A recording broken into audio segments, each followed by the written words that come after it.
Hi, how you guys Hi. doing? Good to see you again. Good to be seen by you again. I hope everybody's doing good. Today, we're here to educate you on a particular topic. Now, some of you may know, but I'm sure many people don't know, that we acknowledge what is called PCOS awareness in the month of September. So we just exited September, and we thought it important to shed some light on what PCOS really is. Though right? I really wanted to do it in the month of September, but bear with us. Yes, nevertheless, right? Because it's been a long time coming. It's something that, it affects a lot of people, and not many people are aware of what it is. And so they may be experiencing what PCOS does to you and don't even know that that is happening. And so that's why we are here to tell you some more about what PCOS is.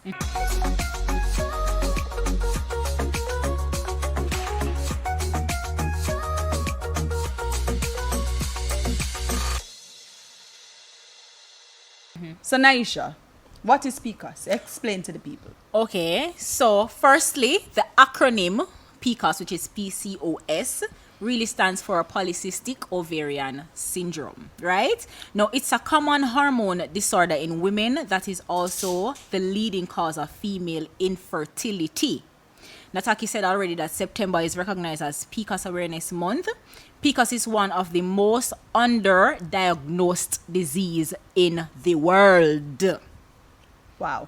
Repeat. Yeah. One of the most underdiagnosed disease in the world. Why them call it disease though? But Yeah. 10% of women of childbearing age suffers from this disease. And that is why we're saying that we want to educate you, because as you just heard, so many people are experiencing the effects and don't even know what is happening. 1 in 10 is a lot. Yep. Trust me. It definitely is. And you said something there in that definition that I want to repeat.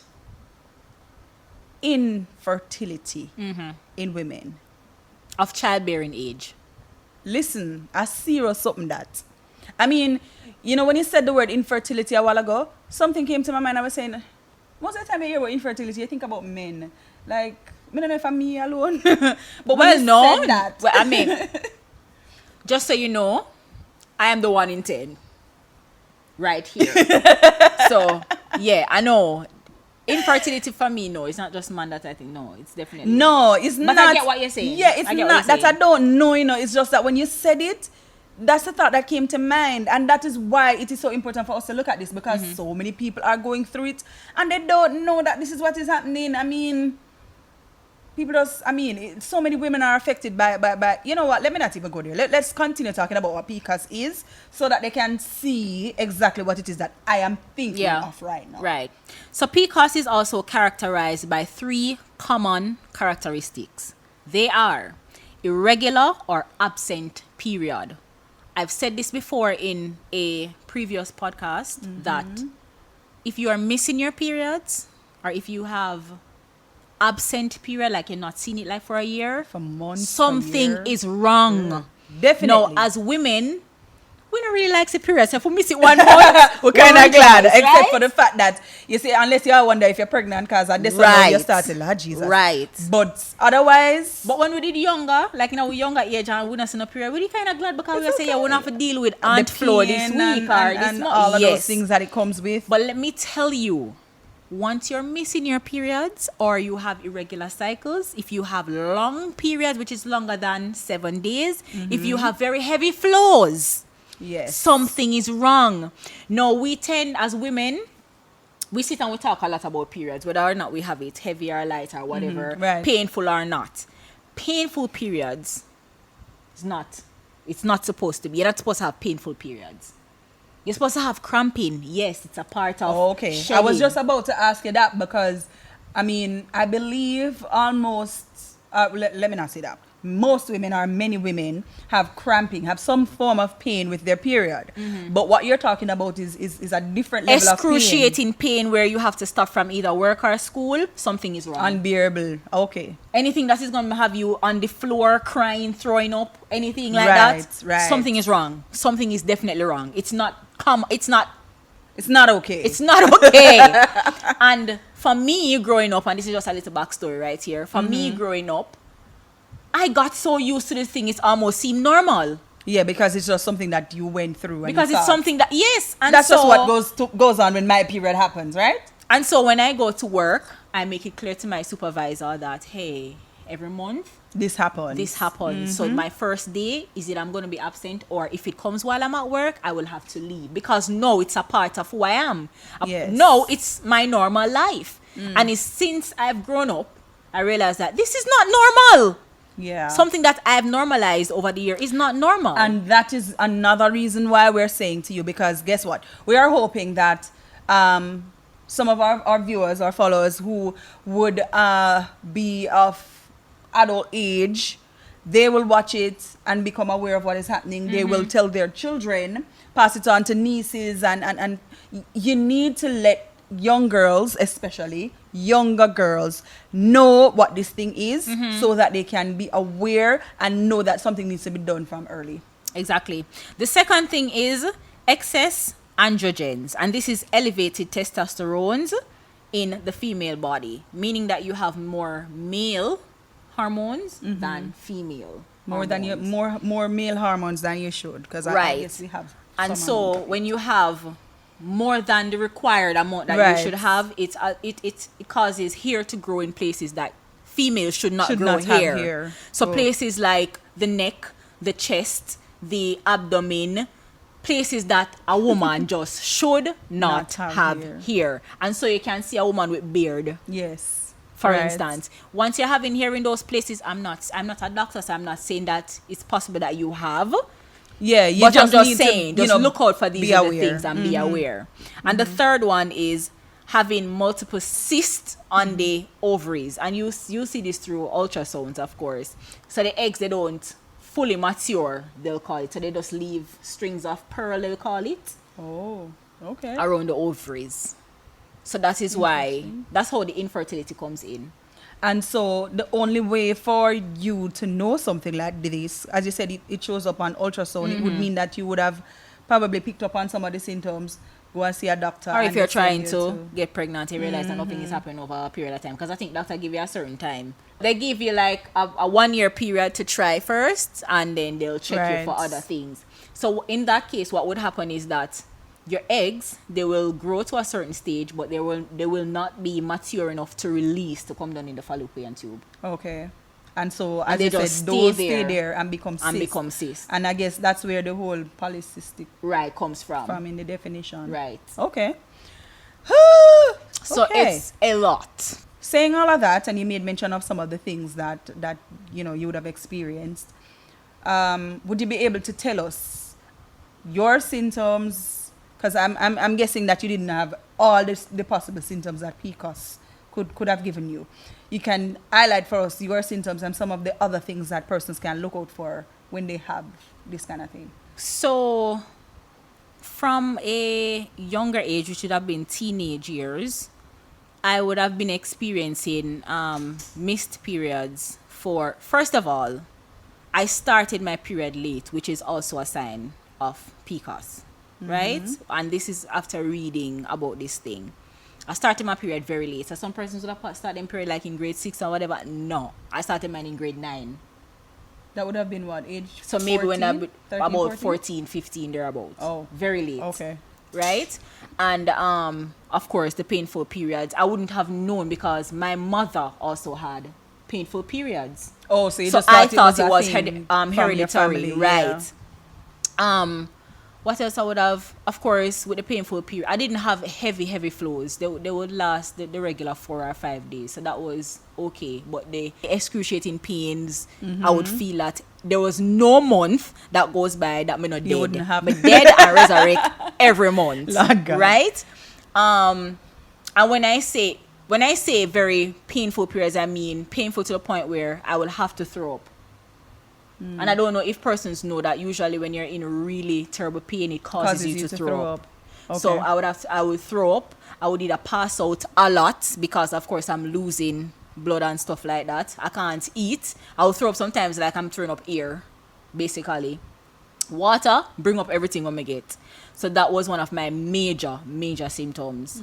Other than that, I didn't have anything else, right? Okay. But growing older, and as I get older, I realized that I started getting small, thin hairs on the chin. Never take it as an either because my mom has it.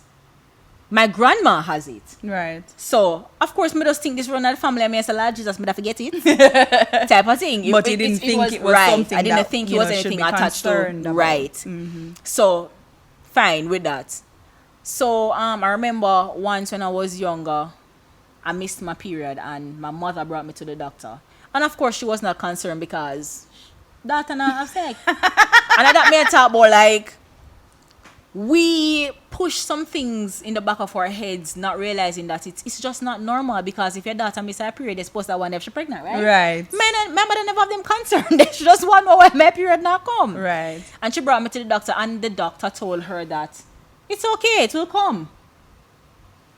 And it's since me get big, me I say, why the doctor would have tell my mother say it's okay? The mere fact I miss my period, I should have go get some tests. And if I knew from then, Maybe you could have. I would have can treating. prevent some of them things what happen right now. You understand? And he told me that, you know, it would just come and it happens and what. And yes, this is a GP. So maybe it's not an OB, but it's a GP. And me think a GP should know that a woman should not miss her flow. Once you start your flow, whatever age, you should not miss it. Right? So have you, since, you know, becoming aware of all of this, have you spoken to your gynecologist to say, okay, have they confirmed that, as you said just now, that you shouldn't have been missing 1, 2, 3 months of period or things like that? Is that so? how No, it is? fast forward to age 30 when I just found out that, well, I was reading on my own and I figured that maybe I might have this thing. Right. But then I was now verbally diagnosed with it at age 31. Okay. So after getting married and stuff, me and my husband, we were trying for kids. And I mean, right after, as honeymoon start, when I came off honeymoon, I came off on a missed period. So of course, me I said, God, you work fussy, man. Yeah. And October passed. Me take pregnancy test, me not see Nothing. So me say, all right, no worries, I'm still pregnant because Yeah. my period not come. Because at this time now, I got my period now to be regular. Regular. So the fact that I miss it, it was new to me because me say I've been on a, you know, October, November, December, no period, I'm not pregnant. So me say, no, mom, let me go gynae go see what happened. When I went there, you know, I was, you know, voicing that, you know, we're trying to have kids and whatever, but I'm not pregnant. However, I missed my period. So I said to her, I don't know if I have PCOS. I've been reading about this thing. I don't know if I have it, but she's sitting on the opposite side. I see she's shaking her head while talking, and she's like, you have it. I mean, I look on her like, you just like a diagnosis? Yeah, like just so. And she said that looking at me, she could tell that I am Okay, a then. candidate for PCOS. And she told me why. Yes. So, remember, I told you of the 3 characteristics that you should have, right? So, she looked at me, and I think one of them is also acne. You can have some cystic acne and whatever. Okay. That could tell, but this is not one of the characteristics, but you could look at somebody and tell whether or not. So, she said It to may me happen. that she looked at me and she could tell that from just looking at me that I have at least 2 out of the 3 3 symptoms. that's whatever. Okay. So she said 1, the missed period. 2, she said the hair beard. that she could see, because I mean, them just annoying and everybody can see them. You understand? So, and then she said to me, the 3rd one that she would have said, but she would have to now check, would have been the fact The that ultrasound. I'm not getting pregnant. So she would have been concerned to know what would have been causing that. So she could tell just by looking at me that, yes, I'm a candidate. So I'm sitting there like, Okay, then. okay, finally. Yeah. I do have this thing that I've been reading about. No, there's also one important thing that you should know. PCOS does not look the same on everybody. Right, which is why I was asking you, so that, you know, people can look at themselves and Right. see the It different doesn't things. look the same. No, I have a best friend who, she also has PCOS, but it affects her very differently. Okay. Because she's on the fatter side And that is one of the So symptoms the weight gain of that the you weight have gain. here. You're on the fatter side. Also the infertility. And her period is also heavy and painful. But she will see for a period for 2-3 weeks straight. Okay. So that's the lengthy period that you Right. mentioned. So long. it doesn't look, so you might be saying to yourself, oh, I might just have 20 things, but no, me not look like how you look. Nobody would look at me and tell that I have PCOS because I'm the slimmer side. And Okay. usually and a lot of PCOS persons is, who are aware, they usually most of the have the PCOS weight people gain. is bigger, on the bigger, I don't want to say bigger for anybody to, but on the bigger side. No, I'm a new study. My body size is a new study and they call it lean PCOS. Okay. Because I'm on the slimmer side of it. What causes that? It's just the insulin resistance. Basically, my body don't know how to process sugar. Okay. It's a lot that Yes, not just the doctor because- alone that would have to tell me, but I would have to read up because, I mean, you don't learn everything from the doctor. You have to read for yourself And too. sometimes it's kind of difficult for them to explain everything to you. So a diet that they'll give a bigger size person, they can't give it to me. Yeah, because you. So if a that would person probably just who- make you dead. So let's say, for instance, me and my friend who, let's say we're trying to have kids. In her case, they will probably advise her to lose weight. In my case, I can't lose weight. Yes. It's not going to disappear. Right? So they'll tell me that, yes, I can do strength exercise, But not to lose but weight. not anything rigorous to lose weight or anything. Doesn't work for me. I cannot say I'm going to stop eating red meat. Because if I stop eating red meat, I'm going to lose weight. You understand? So it just depends. All right. So you mentioned something earlier that you had certain of the symptoms, and there's this one particular thing that you no longer have, which tells us that you have been treated for this, which means that there are treatments for PCOS. All hope is not lost, right? There are treatments, but there's no cure. Okay, but there are treatments. But there are treatments. Are you able to highlight us on what some of those things are? So some of the treatments that persons can, the exercise. I exercise too. Not exercise to lose weight, Right. but exercise to keep my sugar levels low. Oh, and there's another important thing.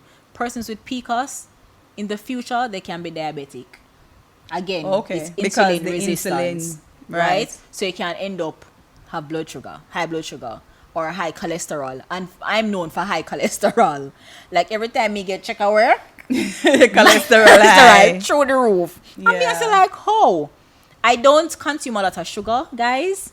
Yeah, To be that's honest, true. I don't drink a lot of juice. I am a water person mostly, so I don't know how. This is just something that has to just do with my It's body. because I of what's don't happening know. with your body. Yeah. So yeah, I would have to exercise. I'll have to put, like some greens in my diet, some kale and like, Yes. and them look at something there, vegetables and like nuts and just keep my diet well rounded.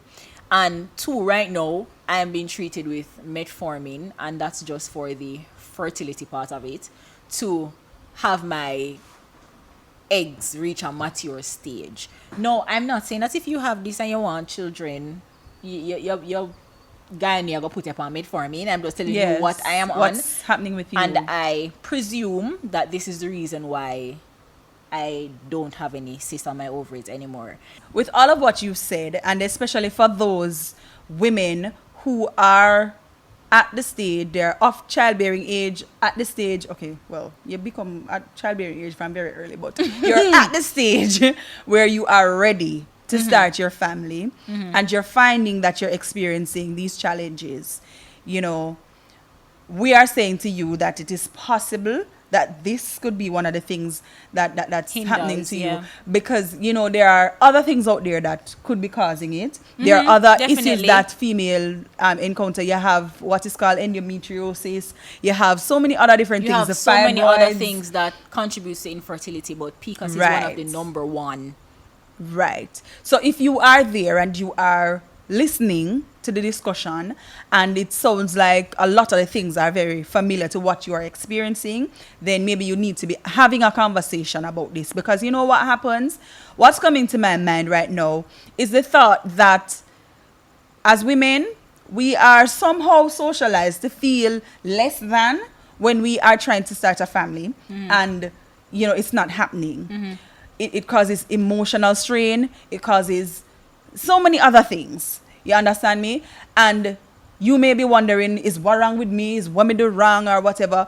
Maybe something is happening in your body and you need to go and have it checked out so that you can be aware and know what you need to do to help yourself in a situation like this. Also, another thing that is important is, let's say you found out that, yes, I have a reason as to why I'm not getting pregnant, and you find out whatever the reason is, you're not just dealing with your problem anymore. You're not dealing with people asking the question, nosy people asking the questions.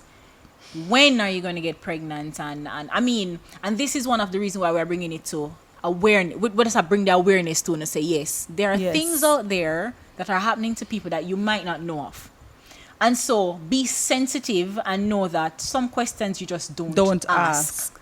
Right? Because I can tell you of my many experiences with people asking, how is it that you're not your husband or you don't have a whatever, child, and why you wait pan and type of thing? And I can't tell you the multiple times when some things come in my brain, but I want to tell them, and then I know have to be cordial about things. Right. You get what me say? So be aware that not just PCOS, there are so many other things affecting women out there that you don't know of. And it's just something that you should not ask people, especially when they're of childbearing age. And when we say childbearing age, we mean at a place where you know that it's possible that they might be trying for kids. You don't ask those questions. And I've been through the whole thing that you're dealing with. It can be so emotional, overwhelming. It can be so many things. And when somebody comes and add to the stress and everything else that you are going through, it's not a good thing. It's not okay. Another thing that is tied to it is the fact that it's not just the fact that you might be having problems getting pregnant. It's also a case that you might have gotten pregnant and you've miscarried, because it's a reason why people can also miscarry. So for you to be coming to people and asking questions like these, it is very frustrating. And it is when people tell you off, you make it look like, say, I feel them like them have a problem. You understand? Right. But be they are dealing with a lot. That they're not just dealing with infertility, they're also dealing with losses, they're also dealing with emotional, physical, every type of pain that comes with these things. Right. So just, I don't know, be aware. Be sensitive. Aware. That's all we're saying. Be sensitive. Think about it. I mean, I do know, because you do have people out there who say, okay, I'm not ready to start trying for a child. You also have people out there who say, I don't want a child. It's their choice. That's their choice to choose what they want. But in most of the cases where women are of that age where, you think, okay, they should be having a child by now and all of that and blah, blah, blah, and you don't see them with a child, you don't see them getting pregnant, it usually means that they're having a challenge. Exactly. So be sensitive. So what do you do in that case? Pray. Brothers and sisters, pray for them. Anyways, there's something that I want to point out before we go, and it's just some of the other symptoms that can be associated with polycystic ovarian syndrome, some of which is of late that I discovered these and then I realized that, shit, I do have these things. Yeah. Mood swing. Also, sleep apnea and apneas and the fatigue, low energy. Very real. Some days you just get up and you don't have no energy. You don't know why. There are so many things that come with this thing, guys. It's a lot. It's a whole lot. Say, you have me saying to my husband sometimes, like, babe, when you see me in a certain mood or whatever, it's not me. I know that I'm miserable otherwise, but when I'm behaving a certain way, it's also because of this thing. So it's a lot. Yeah. And so be aware. And we have provided you with some information. But as Nahesha kept on saying, she did her own research. So you can go ahead and read up about it. Find out as much as you can. Especially if it is that you find yourself having any of these symptoms, any of these, situations that she has described. Talk to your doctor about it. Too many times women, we experience so much, we suffer so much in silence, in ignorance. And there are things that can be done to manage.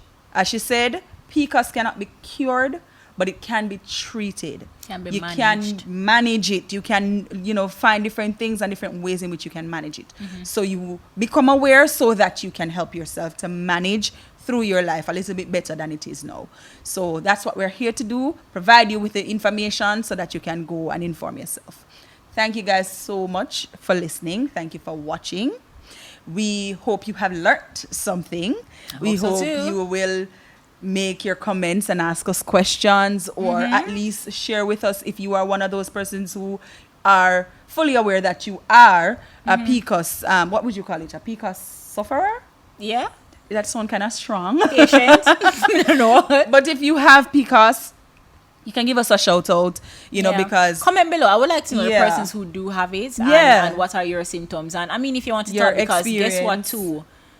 It's a lonely road. And Yes, it shouldn't that's be, why I said it it. shouldn't be lonely, because there are So so many many people women experiencing who it. experience it, but it's also very lonely. And I can tell you that from experience, because sometimes, even though Nataki might know that I have it, and my husband might know, I can't share everything with Nataki because it's frustrating to tell them over and over and over So many again things. how I feel about the same thing, and it might become so, mundane and like, Lord God, me can't hear about this again. But then when I mean, I'm not saying that you feel that way, but that's how. And when you find somebody who can relate to you and who knows they're you're actually right, experiencing it, so it's you can so much better. share, yeah. So if you are suffering as well, you can hit me up, please. I would love to have some sisters. Yes, and there may be people who are less aware of it, and you can give them some advice or some pointers or whatever. So we're asking you to comment. Also, as usual, like, share. Remember, we need you to continue to push inside us forward. So just share so that somebody else can. I mean, this is Hear. something that so Yeah. many people that need to hear. So share Yeah. so much. Even if you're a male, you may have a sister, You have a wife, a a spouse. girlfriend, whoever it may be. Share it with somebody, because it is important for women to be aware of these kind of things. All right, guys. See you next week.